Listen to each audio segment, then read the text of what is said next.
Hello, I'm Lindsay Connor and I'm excited to be here today as part of the Baby Lock Love of Sewing Celebrity Challenge.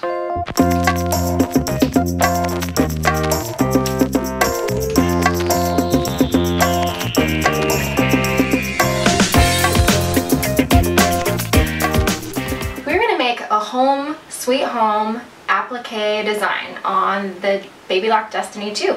And what's amazing about this machine is that you can create any design that you want because there is an amazing scanner built in to your sewing machine. And I'm really excited to show you how to use this.